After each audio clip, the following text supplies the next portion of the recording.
같이 사도신경으로 신앙 고백하심으로 12월 24일 화요일 아침 예배를 하나님께 드립니다. 나는 전능하신 아버지 하나님, 천지의 창조주를 믿습니다. 나는 그의 유일하신 아들, 우리 주 예수 그리스도를 믿습니다.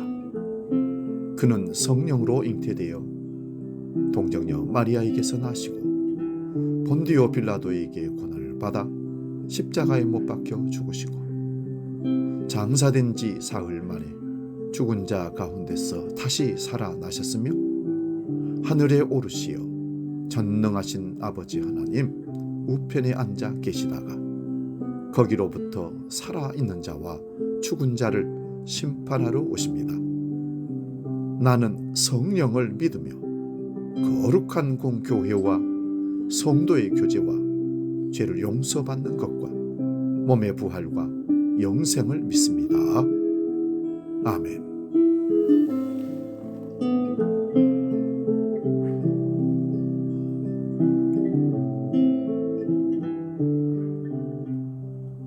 찬송가 104장 곧 오소서 임마누엘 함께 찬송합니다.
오늘 우리에게 주신 하나님 말씀은 누가복음 1장 26절에서 38절까지 말씀입니다. 신약성경 87면에 있습니다. 누가복음 1장 26절에서 38절 봉독할 때 살아계신 주님의 음성을 들을 수 있기 바랍니다. 지금 봉독합니다. 여섯째 달에 천사 가브리엘이 하나님의 보내심을 받아 갈릴리 나사렛이란 동네에 가서 다윗의 자손 요셉이라 하는 사람과 약혼한 처녀에게 이르니 그 처녀의 이름은 마리아라. 그에게 들어가 이르되 은혜를 받은 자여 평안할지어다. 주께서 너와 함께 하시도다 하니 처녀가 그 말을 듣고 놀라 이런 인사가 어찌함인가 생각하며 천사가 이르되 마리아여 무서워하지 말라. 네가 하나님께 은혜를 입었느니라. 보라 네가 잉태하여 아들을 낳으리니 그 이름을 예수라 하라.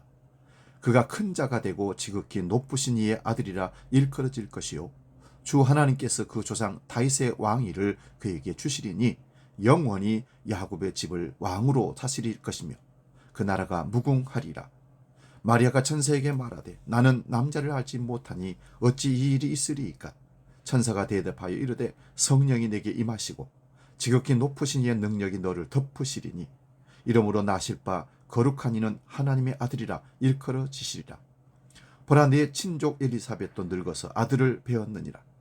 본래 임신하지 못한다고 알려진 이가 이미 6달이 되었나니 대제 하나님의 모든 말씀은 능하지 못하심이 없느니라. 마리아가 이르되 주의 여정이오니 말씀대로 내게 이루어지이다 하며 천사가 떠나가니라. 아멘. 봉독한 말씀으로 하나님의 능력의 통로, 이런 제목으로 말씀의 은혜를 나눕니다.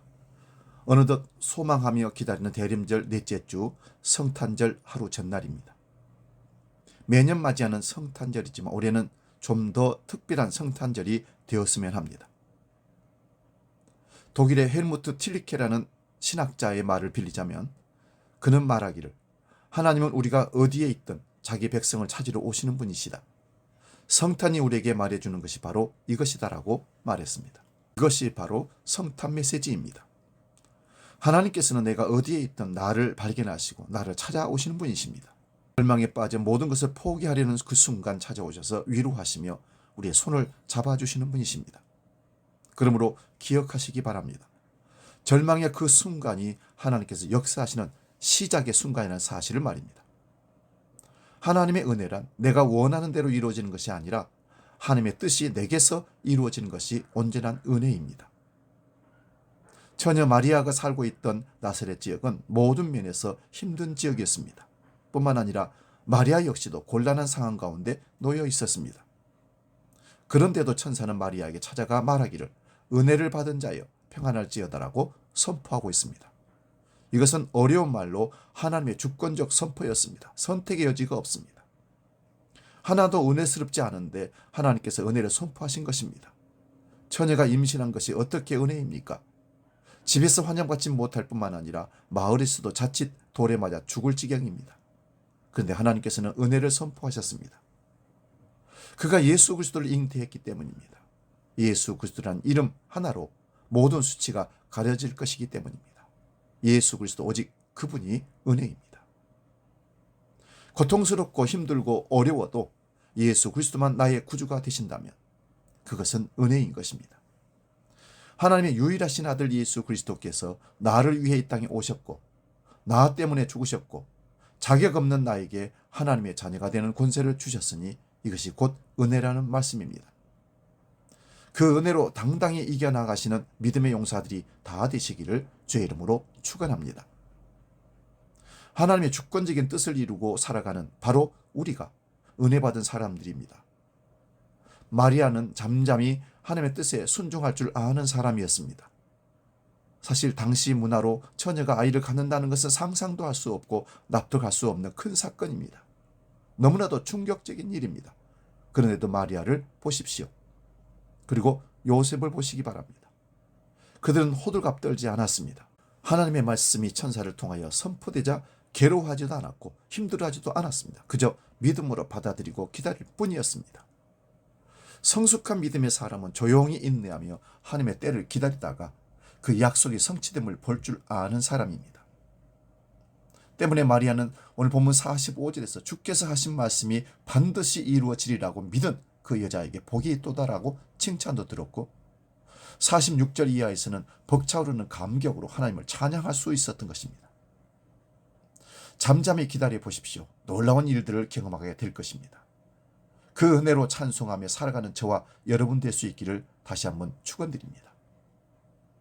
마리아에게는 결단적 신앙 고백이 있었습니다. 마리아의 현실은 율법대로라면 돌에 맞아 죽을지도 모를 그런 상황이었습니다. 그런데도 마리아는 주의 여종이오니 말씀대로 내게 이루어지이다라고 고백합니다. 이것은 자기 자신을 온전히 내어드리겠다는 마리아의 신앙 고백이었습니다. 바로 그때 천사가 나타나가고 성령의 말씀이 성취되었습니다. 오늘날 우리가 십자가에 달린 예수 그리스도를 주님이라고 고백하는 것이 바로 우리의 삶을 주게 된다는 결단입니다. 우리가 하나님 앞에 기꺼이 나의 삶을 내어드릴 때 능력 있는 그리스도인으로 살아가게 됨을 믿으시기 바랍니다. 하나님께서 나를 사랑하신다는 것을 아는 것이 은혜입니다. 하나님의 사랑과 역사가 믿어지는 것이 은혜입니다. 그러므로 주를 위해 헌신하기를 기뻐하는 저와 여러분 될 수 있기를 다시 한번 축원드립니다. 하나님의 은혜의 통로, 하나님의 축복의 통로가 되시기를 축원드립니다. 기도하겠습니다. 아버지 하나님, 뜻대로 하시옵소서. 마리아처럼 하나님의 능력의 통로로 쓰임받는 믿음의 사람들이 우리가 되기를 원합니다. 주의 부족하지만 내어 맡기오니 사용하여 주옵소서. 이제 주기도록 기도합니다. 하늘에 계신 우리 아버지, 아버지의 이름을 거룩하게 하시며 아버지의 나라가 오게 하시며 아버지의 뜻이 하늘에서와 같이 땅에서도 이루어지게 하소서. 오늘 우리에게 일용할 양식을 주시고 우리가 우리에게 잘못한 사람을 용서하여 준 것 같이 우리 죄를 용서하여 주시고 우리를 시험에 빠지지 않게 하시고 악에서 구하소서. 나라와 권능과 영광이 영원히 아버지의 것입니다. 아멘.